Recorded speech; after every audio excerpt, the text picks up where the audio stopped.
question and answer time. Who's got a question tonight? Somebody. Yes, Adam. How do you, when you're working on your material, how do you know when it's time to just abandon an idea or if it just needs more work? Wow, when to abandon an idea and when it just needs more work. So you're talking about when you're working on it, okay, and performing it regularly, correct? Okay, because there's two possible answers to that. I mean, parts of that. First of all, trust yourself. If you think you're something really funny in it, keep working on it as long as, you know, you're going, no, there's something I'm not getting to. Keep playing with it, because if there's something that really makes you laugh, you just haven't figured out the way to articulate it, keep working on it, okay? That's always been my, if there's something I don't have the setup right, or I don't, you know, I'm not doing the character or whatever it needs. So if that's your instinct, really follow your instinct above anything else. The other thing is that if you're performing it a lot, it could be also, it could be working in its standards. Okay, let's say most of your bits are getting this high of a laugh. I mean, it's kind of random, right?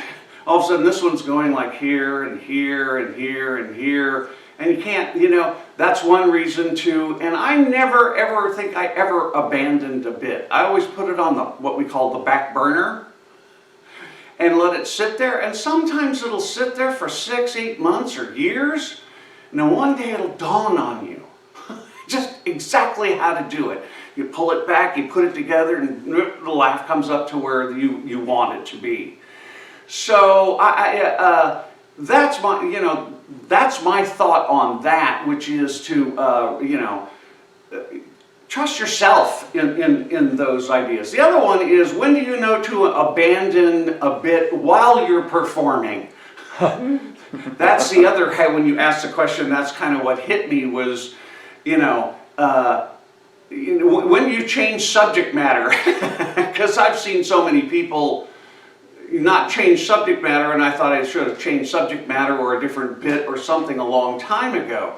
So the answer to that really is, what's the most important thing about stand-up comedy? Relationship with the audience. Relationship with the audience. Read the situation. You know, I mean, if you're used to getting this and you're getting down here real low every time, and or even not much at all or nothing at all, listen. If what you're doing isn't working, do something different. It might not work too, and now you know 2 things to avoid. Okay, so, but read the situation. And my personal belief in this whole thing is talk to the audience. It's always it's like going, wow, did you find that offensive? It's just not funny. I mean, yeah, but you got to be prepared for the answer, and the answer might be damn harsh.